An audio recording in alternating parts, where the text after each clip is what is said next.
नमस्कार, MP news cast में आपका स्वागत है। मैं हूं आपके साथ दीप्ति भटनागर। आइए शुरुआत करते हैं दिन भर की कुछ खास खबरों के साथ। केंद्रीय गृह मंत्री अमित शाह कल बरही में संबोधित करेंगे विशाल आम सभा। सभा को ऐतिहासिक बनाने तैयारियों में जुटी भाजपा भारतीय जनता पार्टी के वरिष्ठ नेता तथा केंद्रीय गृह मंत्री अमित शाह का कल 11 अप्रैल को कटनी जिले की विजयराघवगढ़ विधानसभा के बरही में आगमन हो रहा है। दोपहर 12:30 बजे अमित शाह विजयनाथ धाम ग्राउंड में भाजपा सांसद प्रत्याशी भाजपा प्रदेशाध्यक्ष विष्णु दत्त शर्मा के पक्ष में विशाल जनसभा को संबोधित करेंगे। विजयराघवगढ़ विधायक संजय सत्येंद्र पाठक ने बताया कि हमारा सौभाग्य है कि देश के यशस्वी गृह मंत्री का बरही की पावन धरा पर आगमन हो रहा है। श्री अमित शाह जी के देश के लिए गए फैसलों ने देश की तकदीर और तस्वीर बदल दी है। ऐसे कुशल नेतृत्व के विचारों को सुनने कटनी जिले के साथ साथ समीपवर्ती सतना तथा शहडोल लोकसभा क्षेत्र की जनता जनार्दन भी उत्सुक है। कल 1 लाख लोगों के सभा में शामिल होने का अनुमान है। श्री शाह के हेलीपैड से सभा स्थल तक पुष्प वर्षा करते हुए भव्य स्वागत के लिए विशेष तैयारियां की गई हैं।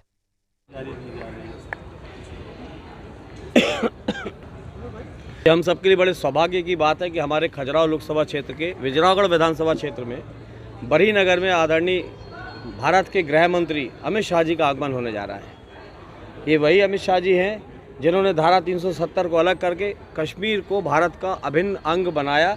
एक झंडा, एक डंडा, एक संविधान, ये जो पिछले 75 साल में असंभव था उसको संभव करके दिखाया।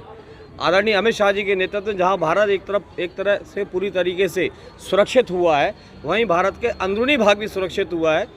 माओवादियों की समस्या समाप्त हुई है, नक्सलाइट की समस्या समाप्त हुई है और भारतवर्ष के अंदर आतंकवाद भी लगभग पूरी तरह समापन की ओर आज की तारीख में है। अगर मैं ये कहूँ कि भारत के पहले गृह मंत्री आदरणीय सरदार वल्लभ भाई पटेल जी, जिन्होंने 565 रियासतों को एक करके भारत के निर्माण में सबसे महत्वपूर्ण भूमिका अदा की थी और उस अखंड भारत का निर्माण किया था, तो आज अगर अखंड भारत की सुरक्षा अगर कोई कर रहा है और अखंड भारत का विस्तार अगर कोई कर रहा है और बचा के रखा है, सुरक्षित करके रखा है, विकसित कर रहा है, तो वो उनके बाद अगर कोई गृह मंत्री हुआ है तो भारत के अंदर पहली बार सरदार वल्लभ भाई पटेल जी के बाद अमित शाह जी जैसा गृह मंत्री हमको मिला है। जहाँ एक तरफ भारत की सीमा सुरक्षा, अंदरूनी सुरक्षा से कोई समझौता नहीं है, वहीं दूसरी तरफ कोई दुश्मन देश की हिम्मत नहीं बची है, पाकिस्तान हो, चाइना हो या कोई हो, कि भारत की ओर आंख उठा के देख सके।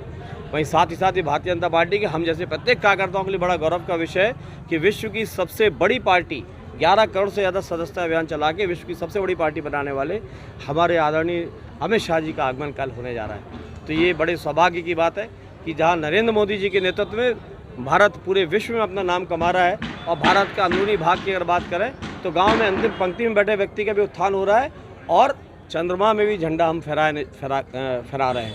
ये बहुत बड़ी बात है कि धरती से लेकर आसमान और आसमान से लेकर अंतरिक्ष तक सब तरफ विस्तार, विकास हो रहा है और यही कारण है कि आज भारत समृद्धि की शिखर पर पहुंच रहा है। ऐसे नरेंद्र मोदी जी के विश्वस्त सहयोगी अगर ये कहें कि एक सिक्के के 2 पहलू हैं, आदरणीय नरेंद्र मोदी जी और अमित शाह जी, तो कोई अतिशयोक्ति नहीं होगी। तो आज हम लोगों के लिए बहुत उत्साह और गर्व का विषय है कि हमें उनका स्वागत करने का, उनका प्रोग्राम कराने का और ऑर्गेनाइज करने का अवसर मिला। भारतीय जनता पार्टी का प्रत्येक कार्यकर्ता बहुत उत्साहित है और कल उनके आने की प्रतीक्षा में। भैया, बरही नगर परिषद 3 लोकसभा से घिरा हुआ है, यहाँ लगभग कितने लोग पहुँचेंगे और इसका कितना असर रहेगा? बरही स्थान आदरणीय अमित शाह जी के लिए इसलिए चुना गया है क्योंकि बरही जो नगर है ये खजुराहो लोकसभा क्षेत्र का अंतिम कोना भी है और यहाँ से खजुराहो नगर लोकसभा प्रारंभ होती है। वहीं दूसरी तरफ ये शहडोल लोकसभा से भी जुड़ा हुआ एरिया। शहडोल लोकसभा के 3 विधानसभा, एक 4 किलोमीटर पे लगती है मानपुर विधानसभा, 18 किलोमीटर पे लगती है उमरिया विधानसभा और 13 किलोमीटर पे लगती है बड़वारा। ये तीनों विधानसभा शहडोल लोकसभा में आती हैं। तो शहडोल लोकसभा भी है, साथ ही साथ सतना लोकसभा का मैहर विधानसभा यहाँ से 11 किलोमीटर जुड़ा हुआ है। तो 3 विधानसभा क्षेत्रों की मध्य की धुरी है, सेंटर पॉइंट है, इसलिए बरही को चुना गया।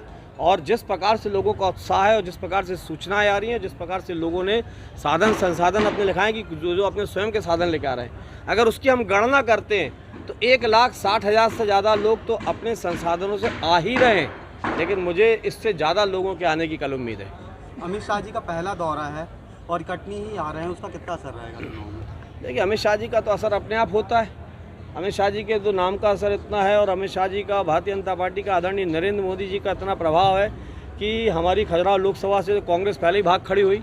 कांग्रेस को कोई लड़ने वाला प्रत्याशी नहीं मिला। जब कोई प्रत्याशी कांग्रेस को नहीं मिला तो कांग्रेस ने इंडिया अलायंस के लिए छोड़ दिया, समाजवादी को दिया। समाजवादी पार्टी ने डॉक्टर मनोज यादव को टिकट दिया। डॉक्टर मनोज यादव ने 2-3 दिन घूम के देखा कि जमानत भी बचने की उम्मीद नहीं दिख रही, तो वो टिकट छोड़ दिए, वापस कर दिए।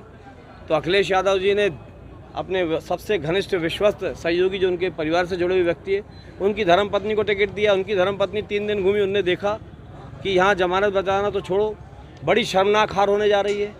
तो उन्होंने भी पूरे साजिश के तहत जानबूझ के अपना फॉर्म में ऐसी त्रुटि की, जो त्रुटि एक ग्राम पंचायत का फॉर्म भरने वाले सरपंच और सचिव नहीं करते। 2 जगह उन्होंने जानबूझ के हस्ताक्षर नहीं किए। और आप देखें, हजारों लाखों तादाद में देश में पंच सरपंच के चुनाव होते हैं, लेकिन पंच सरपंच भी जब फॉर्म भरता है तो मतदाता सूची की सर्टिफाइड कॉपी लगाता है। इन्होंने जानबूझ के सर्टिफाइड कॉपी नहीं लगाई ताकि शर्मनाक हार से वो बच सके। तो आज यहाँ पर विपक्ष के नाम पर कोई नहीं बचा।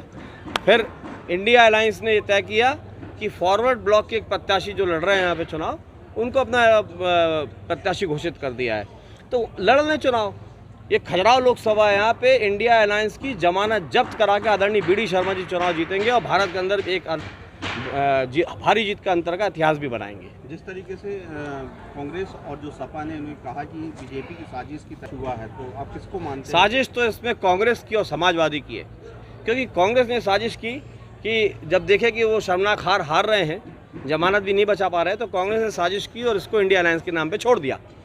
और इंडिया अलायंस के नाम पे भी समाजवादी को छोड़ा। समाजवादी पार्टी समझ गई कि कांग्रेस ने बलि का बकरा बनाने के लिए समाजवादी पार्टी को चुना है, तो उन्होंने भी इसमें अपना फॉर्म में त्रुटि करके वो भी भाग खड़े हुए। साजिश इन दोनों की है ताकि इनकी शर्मनाक हार से बच सके। जिस प्रकार से राहुल गांधी ने उम्र किया है, तो इसका देखिए, राहुल जी का तो काफ़ी असर है। 400 वाली पार्टी 40 पे 44 पे आ गई है। अब बाकी असर अभी बचा हुआ, अब कितनी और नीचे जाएगी देखना।